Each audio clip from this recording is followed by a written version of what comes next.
और मैं हूं आपके साथ अमनदीप। तो चलिए बुलेटिन की शुरुआत करेंगे एक बड़ी खबर के साथ में। मुख्यमंत्री योगी आदित्यनाथ एक दिवसीय वाराणसी के दौरे पर रहे। वे बीएचयू में आयोजित 3 दिवसीय अंतर्राष्ट्रीय संगोष्ठी सुफलाम कार्यक्रम में पहुंचे और जनसभा को संबोधित भी किया। सुफलाम कार्यक्रम में भाग लेने के बाद वे टेंट सिटी की तैयारियों को देखने पहुंचे और इसके बाद सीएम योगी ने बाबा विश्वनाथ के मंदिर में पूजा अर्चना भी की। 3 तस्वीरें मुख्यमंत्री के दौरे को लेकर आपके सामने हैं। पहली तस्वीर आप देख रहे हैं जिसमें टेंट सिटी का जायजा ले रहे हैं मुख्यमंत्री, अधिकारियों से जानकारी ले रहे हैं और इसके बाद बाबा विश्वनाथ की पूजा अर्चना की उन्होंने मंदिर परिसर की। ये तस्वीर हम आपको दिखा रहे हैं और इससे पहले बीएचयू में सुफलाम कार्यक्रम में शामिल हुए और वहां की तस्वीरें भी हम आपको दिखा रहे हैं जहां पर मुख्यमंत्री ने किसानों को लेकर, किसानी को लेकर बहुत सारी बातें रखी।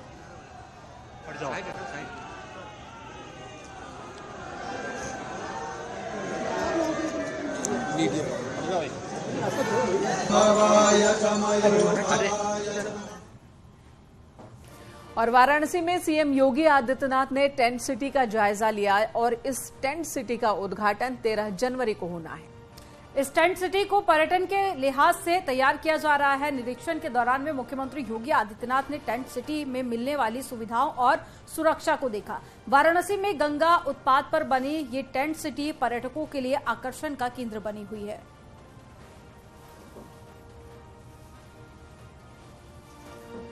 तो गंगा के उस पार आदित्यनाथ आज बनारस दौरे पर हैं, जहां वह बीएचयू में एक कार्यक्रम के बाद सीधे बनारस में बन रहे टेंट सिटी में पहुंचे और वहां पर उन्होंने स्थलीय जायजा लिया। और ये हमेशा से देखा जाता है कि मुख्यमंत्री जब भी बनारस में कोई बड़ा कार्यक्रम होता है या फिर पूरे उत्तर प्रदेश में कहीं कोई बड़ा कार्यक्रम होता है तो मुख्यमंत्री खुद स्थलीय जो निरीक्षण है उसको कर वहाँ की जो सच्चाई है, जो ज़मीनी हकीकत है उसको जांचते परखते हैं। और यही कारण है कि मुख्यमंत्री आज एक बार फिर से टेंट सिटी में यहाँ पर और यहाँ का जितना भी जो सुविधाएँ दी जा रही हैं टेंट सिटी में आने वाले पर्यटकों के लिए जो जो चीज़ें बनाई गई हैं और जो दावा किया गया है उसको दिया जा रहा है या नहीं दिया जा रहा है। तो लगभग 20 से 25 मिनट तक मुख्यमंत्री योगी आदित्यनाथ ने इस पूरे टेंट सिटी का भ्रमण किया और बाकायदा इसके बाद वो बैठक भी लिए और बैठक के दौरान जो सुरक्षा को लेकर और जो सुविधाओं को लेकर के यहाँ पर बातें की गई हैं उसके बारे में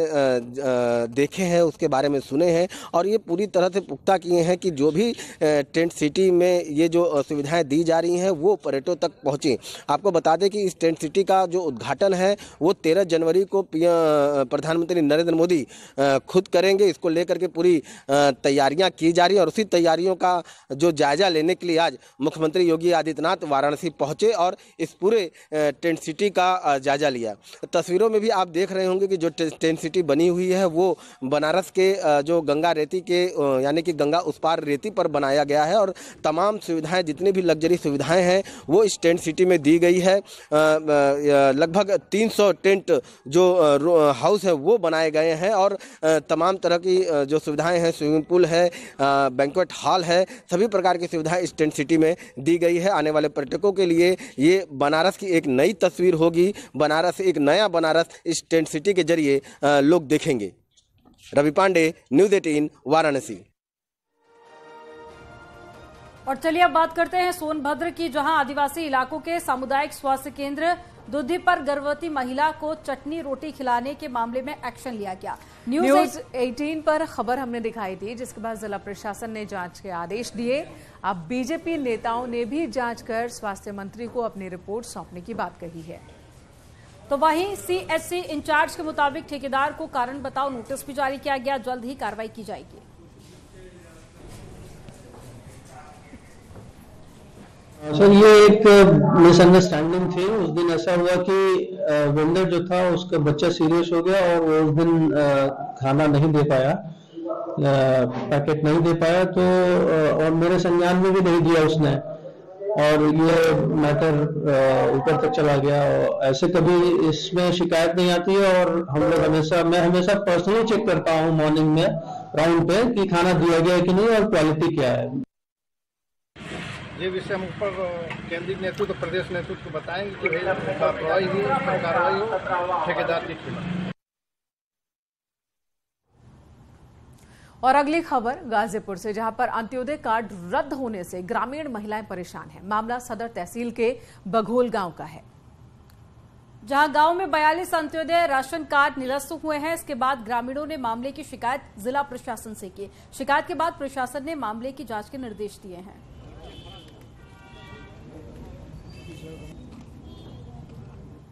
अंत्योदय कार्ड काट दिया गया है। मौके पर सप्लाई इंस्पेक्टर उपस्थित थे, उनसे वार्ता की गई तो उन्होंने बताया कि खुली बैठक करके प्रॉपर जांच करके ये नाम काटे गए हैं, लेकिन क्योंकि उनकी शिकायत है और उस शिकायत के आधार पर हमने फिर से टीम बनाई है। फिर से इसकी जांच होगी और खुली बैठक में निर्धारित किया जाएगी कि वास्तव में पात्र लोगों के कार्ड कटे हैं या अपात्र लोगों के कटे हैं। और बरेली में पति पत्नी के बीच में विवाद पर पत्नी ने सुसाइड कर लिया। इस पूरी घटना के बाद परिवार में हड़कंप मच गया। आनन फानन में एम्बुलेंस की मदद से महिला को जिला अस्पताल लाया गया, जहां डॉक्टरों ने उसे मृत घोषित कर दिया। इस घटना के बाद परिवार में कोहराम है। सीबीगंज क्षेत्र के सिया हुसैनपुर का ये मामला, पुलिस भी जांच पड़ताल में जुटी है।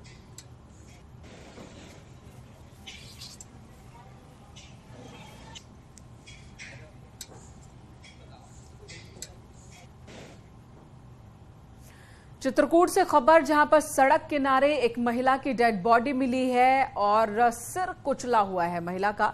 सूचना पर पुलिस की टीम मौके पर पहुंची, शव को कब्जे में लेकर पोस्टमार्टम के लिए भेजा है। साथ ही पुलिस ने मौके से बरामद तमंचे को भी बरामद कर लिया है। फिलहाल युवती की शिनाख्त नहीं हो सकी है। इस पूरे मामले में अपर पुलिस अधीक्षक ने बताया कि पोस्टमार्टम रिपोर्ट आने के बाद ही आगे की कार्रवाई की जाएगी। मामला राजापुर थाना क्षेत्र के छीबो गुबरौल मोड़ के पास का है, जहां सड़क किनारे तालाब के पास सर कुचली लाश मिली है।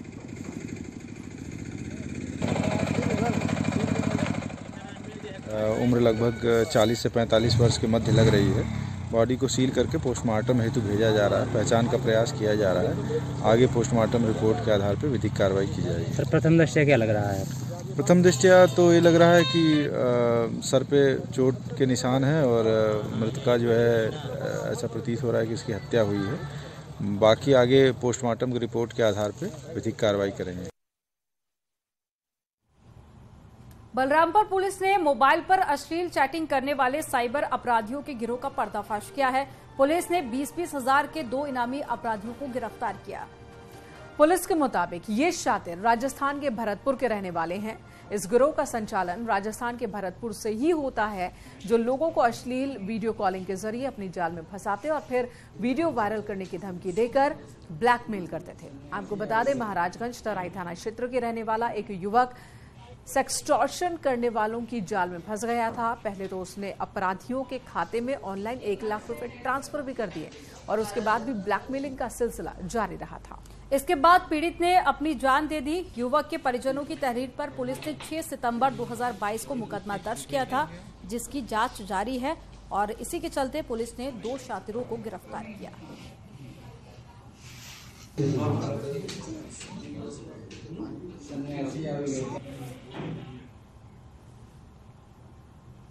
और अगली खबर अयोध्या से, जहां भगवान राम के भव्य मंदिर निर्माण का काम चल रहा है और इस मंदिर को 3 फेज में तैयार किया जाना है।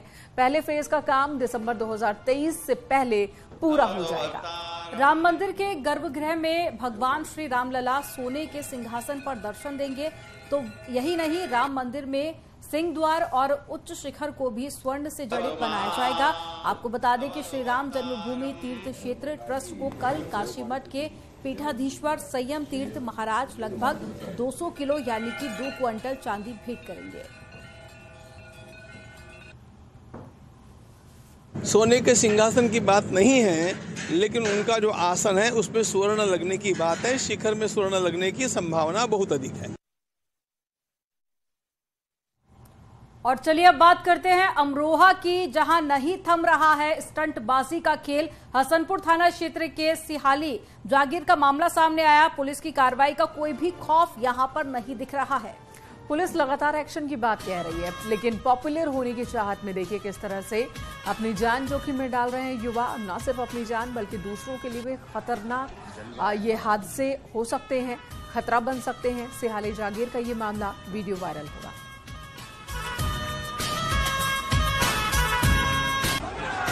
जलवा है हमारा।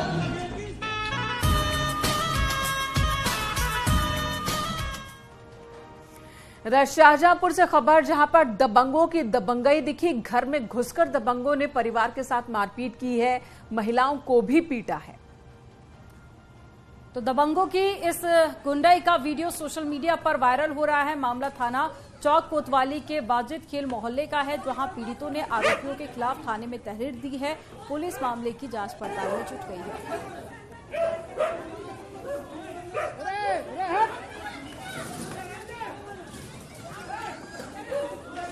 ये वीडियो आप देखिए जो कि सोशल मीडिया पर काफी ज्यादा वायरल हो रहा है और जलती लकड़ी से पिटाई की जा रही है लोगों की, और थाना चौक कोतवाली की ये पूरी घटना है। शाहजहांपुर में भी पुलिस और बदमाशों के बीच मुठभेड़ हो गई। इस मुठभेड़ में पुलिस ने 2 शातिर बदमाशों को गिरफ्तार कर लिया। इनके पास से तमंचा, कारतूस और बाइक बरामद की गई। कटरा के आलमपुर तिराहे का ये मामला है, जहां पर मुखबिर की सूचना पर पुलिस ने एक्शन लिया और ये कामयाबी हासिल की।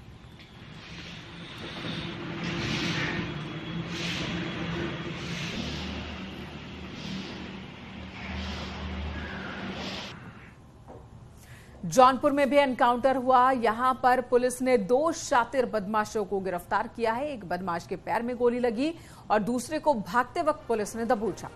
पुलिस ने इसके पास से तमंचा, जिंदा कारतूस, 4 मोबाइल समेत 11,000 रुपए नकदी बरामद की है, जबकि फरार शातिर की तलाश की जा रही है। गिरफ्तार किए गए बदमाश जिले के महाराजगंज और बदलापुर थाना इलाके में लूटपाट की घटना को लंबे समय से अंजाम दे रहे थे और अब पुलिस ने एक शातिर अपराधी को गिरफ्तार कर लिया है।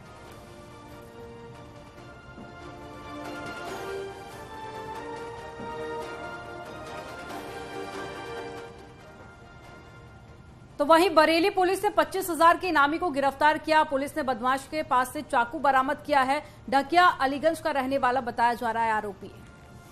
4 महीने से ये वांटेड था। इस पर धारा 498B और C के तहत केस दर्ज है। फिलहाल पुलिस ने आरोपी को गिरफ्तार कर जेल भेजा। मामला थाना फतेहगंज पश्चिमी का है। पुलिस ने चेकिंग के दौरान इसे पकड़ा।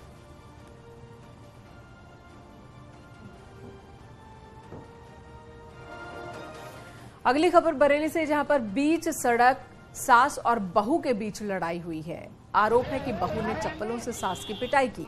ये वीडियो वायरल हो रहा है। बताया जा रहा है कि संपत्ति का विवाद चल रहा था और इसी विवाद में सास की पिटाई बहू ने की है। और इस घटना के बाद में पीड़ित सास ने मीरगंज तहसील में गुहार लगाई, जहां अधिकारियों ने संबंधित अधिकारियों को कार्रवाई के निर्देश दिए हैं। मामला थाना फतेहगंज के कुरतरा गांव का बताया जा रहा है।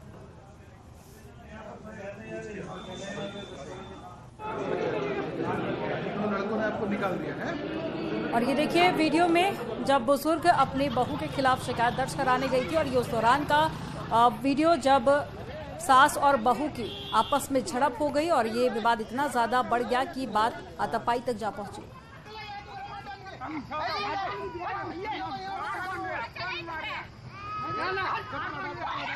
छोड़ दोगी, बदतमीजी दिखा रही है। एंगल मारा, फिर छोड़े ना सिर में मारो। मुझ पर चला नहीं आता, मैं अपनी जैसे कतई नहीं कर रहा। तो बहुत मारा, मुझसे चला नहीं आता। मेरे सारे संपत्ति छीन ली है। आप क्या चाहती हैं? अब मैं चाहती हूँ मेरी संपत्ति मुझे मिलना चाहिए। मेरे घर से खाली कर दी है। अपनी संपत्ति तुम्हारे सबके लिए कमाने का करी थी, अब तुमने मुझे बिल्कुल मार के बिल्कुल मेरी सारी छीन ली। मेरे मैके की संपत्ति मैंने मैके से बेच के ये बनाई थी। और अब खबर मुरादाबाद से है, जहां कटघर इलाके में एकता विहार में 2 पक्षों में मारपीट हो गई। दोनों पक्षों में जमकर लाठी डंडे चले। पुरानी रंजिश को लेकर ये मारपीट हुई है। मारपीट की घटना सीसीटीवी में भी रिकॉर्ड हुई है। तस्वीरें हम आपको दिखा रहे हैं। दोनों तरफ से 6 लोग जख्मी हुए। घायलों को जिला अस्पताल में भर्ती करवाना पड़ा और इस मामले में पुलिस ने दोनों पक्षों से 4 लोगों को हिरासत में लिया है।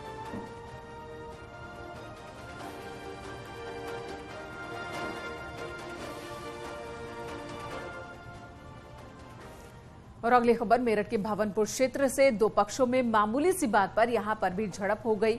विवाद इतना ज्यादा बढ़ा कि खूनी संघर्ष में तब्दील हो गया। विवाद में दोनों पक्षों के लोगों ने एक दूसरे पर पथराव किया, जिसका वीडियो सोशल मीडिया पर वायरल हो रहा है। मामले में पुलिस ने आरोपियों के खिलाफ नामजद मुकदमा दर्ज कर जांच शुरू कर दी है। आपको बता दें कि पहले भी कई बार दोनों पक्षों में विवाद हो चुका है, बावजूद इसके मामले में पुलिस ने कार्रवाई नहीं की थी।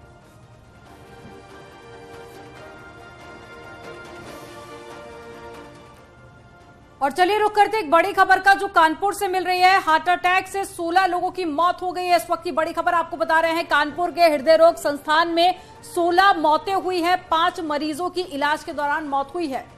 11 मरीजों की अस्पताल पहुंचते ही मौत हो गई है। पिछले 24 घंटे के अंदर 16 मरीजों की मौत की खबर आ रही है और ये खबर परेशान करने वाली है। अमित गंजू हमारे साथ फोन लाइन पर मौजूद है। अमित, बताएं कि 24 घंटे में 16 लोगों की हार्ट अटैक से जान जाने के पीछे की वजह क्या बता रहे हैं डॉक्टर? देखिए, मैं आपको बताना चाहूंगा, बदलते मौसम खासकर वृद्धों के लिए और सांस के रोगी के लिए हानिकारक साबित होती जा रही है। अगर हम बात करें कानपुर के हृदय रोग संस्थान की, तो यहाँ रोज मौतें हो रही हैं, क्योंकि जो भी हॉस्पिटल पहुंच रहा है या तो ब्रॉड डेड हो रहा है या इलाज के दौरान अधिकतर की हृदय गति रुक जाने से मौत हो रही है। अगर हम आज की बात करें, क्योंकि डेली एक रिपोर्ट तैयार होती है, कल रात के 8 बजे से लेकर और शाम को 5 बजे तक की अगर बात की जाए तो 5 लोगों की इलाज के दौरान मौत हुई, जिसमें 4 पुरुष और 1 महिला थी और इनकी एज भी सब 60 अबव थी। अगर बात की जाए ब्रॉड डेड की, तो 11 ब्रॉड डेड, यानी अस्पताल पहुंचते ही जैसे ही BST लिखा पढ़ी स्टार्ट करी तो उनकी मौत हो गई। यानी मौत के आंकड़े कहीं ना कहीं अब अधिकारियों को और चिकित्सकों को भी डराने लगे। इन सब के बीच चिकित्सक खुली एडवाइस दे रहे हैं कि मॉर्निंग वॉक में वृद्ध लोग इसे अवॉइड करें। जो लोग प्रिकॉशंस नहीं ले रहे हैं उन्हें खामियाजा भुगतना पड़ रहा है, जिसके परिणाम स्वरूप अगर हम पूरे ओवरऑल 1 तारीख से लेकर अब तक की बात करें तो 100 से ज्यादा इस तरह मौतें हो चुकी हैं। जहां 40 लोगों की इलाज के दौरान हुई तो 60 लोग ब्रॉड डेड, यानी 60% रेशियो उन लोगों का है जो इस ठंड में लापरवाही कर रहे हैं और अस्पताल पहुंचने से पहले दम तोड़ देते हैं। बिल्कुल अमित, और बढ़ती ठंड एक बड़ा कारण माना जा रहा है, क्योंकि जहां जहां टेम्परेचर काफी ज्यादा कम हो रहा है वहां हार्ट अटैक से मरने वालों की संख्या काफी ज्यादा बढ़ जाती है। और ऐसे में खतरा उन लोगों को जो कि हृदय रोग से वैसे ही ग्रसित हैं, तो ऐसे में बहुत ज्यादा जरूरी हो जाता है कि लोग अपना ख्याल सर्दियों में और भी ज्यादा रखें। देखिए, मैं आपको बताना चाहूंगा कि अगर बात की जाए इस बार की सन 2023 की अगर बात की जाए तो ठंड ने ठिठुरन इतनी बढ़ा दी है कि जीवन अस्त व्यस्त हो गया। कानपुर देहात, औरैया, इटावा, कन्नौज, जालौन, फरक्काबाद, फतेहपुर, हमीरपुर, उन्नाव, बांदा, चित्रकूट, महोबा, ललितपुर, झांसी, ऐसा कोई जनपद नहीं है जहां ठंड ना हो। भारत की अगर बात की जाए तो उत्तर प्रदेश में भी जनपद है, क्योंकि कानपुर के हृदय रोग संस्थान में इतने जनपदों से लोग जुड़े हुए। ये कानपुर के एग्जैक्टली फिगर नहीं है जो कानपुर वाकई हमें तो 24 घंटे में अगर 16 लोगों को बचाया ना जा सके, उनकी जान चली जाए, और ये सिर्फ एक हॉस्पिटल की बात है, कानपुर के एक हॉस्पिटल की बात है, तो ये आंकड़े डराने वाले हैं। और बीते दिनों हमने देखा है कि किस तरह से कोरोना फेज के बाद से हार्ट अटैक की संख्या बढ़ी है और कम उम्र के लोगों की भी जान गई है। और ऐसे में डॉक्टर्स कह रहे हैं कि बहुत ज्यादा सचेत रहने की जरूरत है ठंड के दिनों में खासकर। और चलिए अब खबरों में आगे बढ़ते हैं। मऊ के लेरो क्षेत्र में पूर्व विधायक दीदार सिंह के पोते की अपराधियों ने हत्या कर दी। 22 वर्षीय पोते की हत्या से स्तब्ध परिवार वालों ने बदले की भावना से हत्या की आशंका जाहिर की है। मामले में शिकायत पर पुलिस ने कार्रवाई करते हुए कई संदिग्ध आरोपियों को हिरासत में लिया है। तो पुलिस पूछताछ कर रही है और दावे कर रही है कि बहुत जल्द हत्यारोपियों की गिरफ्तारी भी होगी।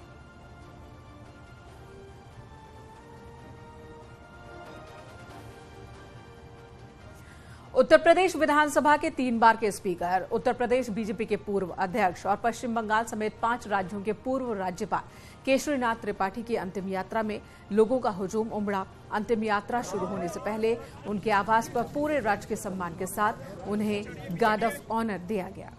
इसके बाद गंगा नदी के तट पर उनके बेटे नीरज त्रिपाठी ने उन्हें मुखाग्नि दी। केशरीनाथ त्रिपाठी पश्चिम बंगाल के पूर्व गवर्नर के साथ ही उत्तर प्रदेश बीजेपी के प्रदेश अध्यक्ष भी रह चुके हैं और 3 बार यूपी विधानसभा के अध्यक्ष भी रहे थे। 89 साल की उम्र में आज उन्होंने अंतिम सांस ली। लंबे वक्त से बीमार चल रहे थे, बीते 1 महीने से वो बीमार चल रहे थे। इसी बीच वो घर में फिसल गए थे, जिसके बाद उन्हें अस्पताल में भर्ती भी करवाया गया था। आज उनका निधन हो गया।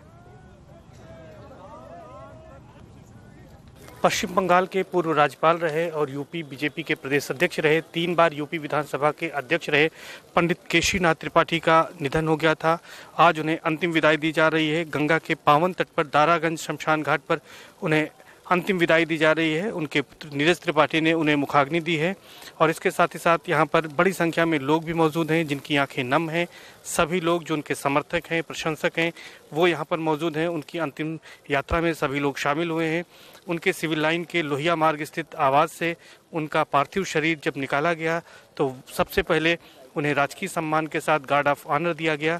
उसके बाद लोगों ने पंडित केशीनाथ त्रिपाठी अमर रहें के नारेबाजी करते हुए उनकी अंतिम यात्रा में लोग शामिल हुए और यहाँ पर अंतिम संस्कार के लिए दारागंज शमशान घाट पर शव लाया गया, जहाँ पर वैदिक रीति से वैदिक मंत्रोच्चार के साथ यहाँ पर सभी कार्यक्रम संपन्न किया गया और उनके बेटे नीरज त्रिपाठी ने यहाँ पर मुखाग्नि दी और यहाँ पर उनकी चिता जल रही है।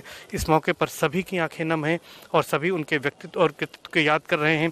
उनके भारतीय राजनीति में योगदान और सामाजिक रूप से जो उनका योगदान था प्रयागराज के लिए, उसको यहाँ पर याद कर रहे हैं। और इसके साथ ही साथ आज के दिन सभी की आंखें नम होने के साथ ही साथ लोगों को यही लग रहा है कि प्रयागराज में और पूरे प्रदेश के लिए एक ऐसा राजनेता खो दिया है कि जिसका मार्गदर्शन अब शायद ही उन्हें मिले। कैमरा पर्सन संजीव मिश्रा के साथ सर्वेश दुबे, न्यूज़ 18 प्रयागराज। अंतिम संस्कार की तस्वीरें हम आपको दिखा रहे हैं। प्रयागराज में बेटे नीरज त्रिपाठी ने मुखाग्नि दी केशरीनाथ त्रिपाठी को।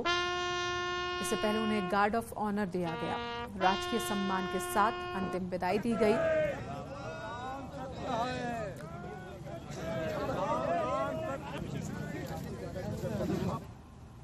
और वाराणसी पहुंचे सीएम योगी ने टाउन हॉल स्थित रैन बसेरों का भी निरीक्षण किया। इस दौरान में सीएम ने जरूरतमंदों को कंबल भी बांटे। मुख्यमंत्री योगी आदित्यनाथ जो कि एक दिन के बनारस के दौरे पर थे, कई अलग अलग कार्यक्रमों में शामिल हुए मुख्यमंत्री आज, और इसी बीच वाराणसी में ही रैन बसेरे का भी उन्होंने जायजा लिया, जहां पर महिलाओं और पुरुष जो रैन बसेरे में रुके हुए हैं उनसे मुलाकात की और उनके बीच कंबल वितरण भी किया सीएम योगी आदित्यनाथ ने।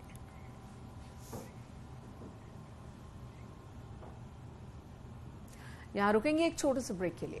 खबरों का सिलसिला ब्रेक के बाद भी जारी रहेगा।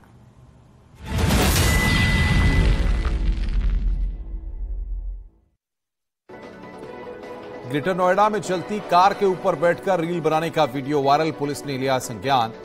दादरी का बताया जा रहा वीडियो।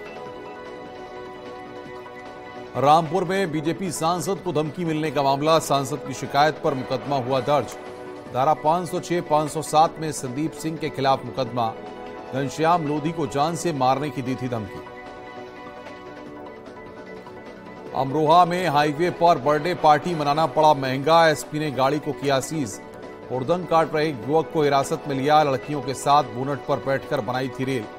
NH9 गजरौला का मामला। कानपुर में बीजेपी पदाधिकारी को दरोगा ने मारा थप्पड़। शिकायत करने पहुंचे थे पदाधिकारी, दरोगा ने पिटाई करते बीजेपी पदाधिकारी को लॉकअप में डाला। बीजेपी कार्यकर्ताओं ने थाने में किया धरना प्रदर्शन। चौकी इंचार्ज आनंद पांडे, दरोगा आशीष लाइन हाजिर। मथुरा में मामूली विवाद को लेकर कांग्रेस नेता ने दुकानदार को मारी 3 गोलियां, दुकानदार की हालत गंभीर। परिजन की तहरीर पर मुकदमा दर्ज, आरोपी कांग्रेस नेता गिरफ्तार।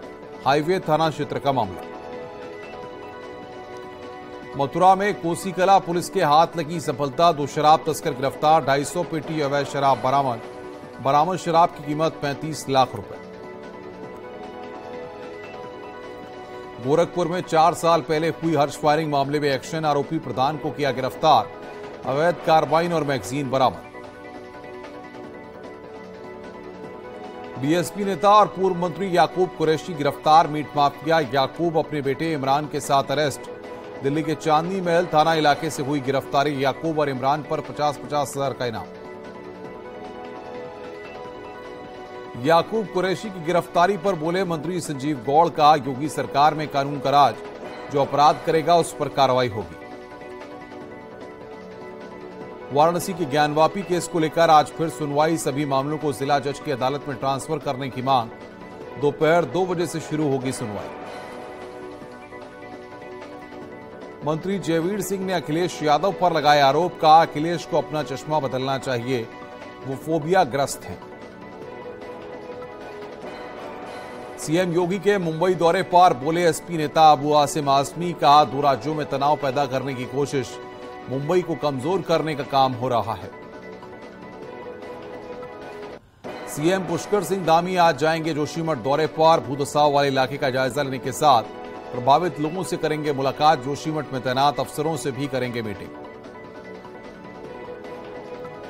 जोशीमठ की आपदा पर अलर्ट मोड में धामी सरकार। देहरादून में की हाई लेवल बैठक के बाद सीएम के निर्देश, तुरंत खाली कराएं डेंजर जोन। अगले 6 महीने तक प्रभावितों को 4-4 हजार रुपए किराए के देगी। जोशीमठ भूदसाव पर केंद्र सरकार ने लिया संज्ञान। जल शक्ति मंत्रालय ने समिति का किया गठन। भूदसाव और उसके प्रभाव का अध्ययन कर 3 दिन में सौंपेगी रिपोर्ट। जोशीमठ में भूदसाव के बीच खतरे में आदि शंकराचार्य की तपोस्थली। ज्योतिर्मठ मंदिर में भी पड़ी दरारें। हजारों साल पुराना कल्पवृक्ष भी खतरे की जद में। महोबा में शीतलहर के चलते बढ़ी कपकपी। घने कोहरे की चादर में लिपटा पूरा शहर। घरों में दुबक कर बैठे लोग। दिल्ली, उत्तर प्रदेश समेत पूरे उत्तर भारत में शीतलहर का प्रकोप। दिल्ली के आया नगर में दर्ज किया गया 1.8 डिग्री तापमान। झांसी में कोहरे ने थामी रफ्तार। हाईवे किनारे बने ढाबा संचालकों पर भी आर्थिक संकट। बुलंदशहर में सर्द रात में लोगों का हाल जानने पहुंचे डीएम एसडीएम। रैन बसेरों की व्यवस्था का लिया जायजा। फुटपाथ और ओवरब्रिज के नीचे सोते मिले लोग। आगरा में कोहरे और ठंड की दोहरी मार। न्यूनतम तापमान 3 डिग्री तक पहुंचा। ठंड की वजह से जनजीवन अस्त व्यस्त। गाड़ियों की रफ्तार पर लगा ब्रेक। गोरखपुर के कई पीएचसी में ठंड से लोगों का बुरा हाल। स्वास्थ्य केंद्रों पर अलाव की व्यवस्था नहीं। ठंड से बीमार पड़ने वालों की संख्या बढ़ी। नोएडा अथॉरिटी का इन्वेस्टर समिट में बजेगा डंका। यूपी सरकार ने नोएडा अथॉरिटी को दिया था 90,000 करोड़ का लक्ष्य। अथॉरिटी ने 58,000 करोड़ से ज्यादा के एमओयू किए साइन। 18 इकाइयों में 1,000 करोड़ से ज्यादा का निवेश। प्रयागराज में सैम हिंगनबॉटम यूनिवर्सिटी और आईआईएम इंदौर के बीच एमओयू साइन। किसानों की आय बढ़ाने में मददगार होगा एमओयू। वैज्ञानिकों के लिए भी फायदेमंद। सोनभद्र में ओबरा परियोजना की 12वीं इकाई बंद। बॉयलर ट्यूब लीकेज की वजह से हुई बंद।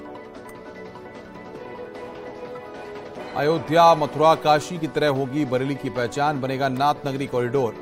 नाथ मंदिरों को जोड़ने के साथ बनेगा नाथ कॉरिडोर। शाहजहांपुर में लोगों ने बंदरों को भगाने का नायाब तरीका ढूंढा। लोगों ने खरीदे लंगूर बंदर। झांसी महोत्सव में दांव पर सैकड़ों लोगों की जिंदगी। भारी भरकम नाव झूले को चलाता दिख रहा नाबालिग बच्चा। कभी भी हो सकता है बड़ा हादसा।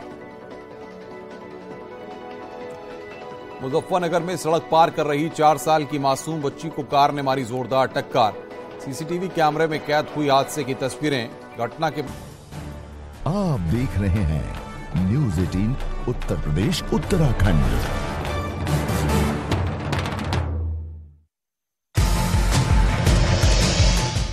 जोशीमठ पर सीएम धामी सोमवार को टेक्निकल एजेंसियों और वैज्ञानिकों के साथ में करेंगे मीटिंग। प्रभावितों के लिए पीपलकोट, कोटी फार्म और गोचर में पुनर्वास का प्रस्ताव।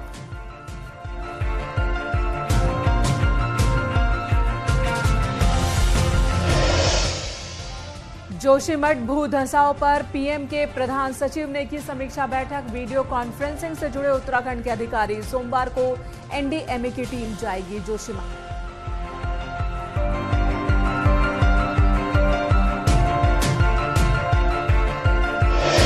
जोशीमठ का मनोहर बाग वार्ड डेंजर जोन में घोषित। बढ़ती चली जा रही 1 हफ्ते पहले पड़ी दरारें। आज मुख्य सचिव और डीजीपी ने किया जोशीमठ का दौरा।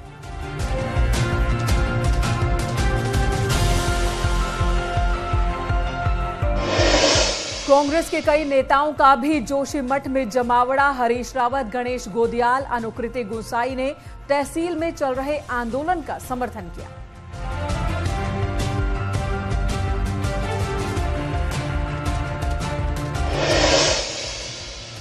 देहरादून की नहरी कॉलोनी में आया धर्मांतरण का मामला। महिला के 3 बच्चों का बिजनौर में मदरसों में धर्मांतरण का आरोप। आरोपी हाशिम गिरफ्तार।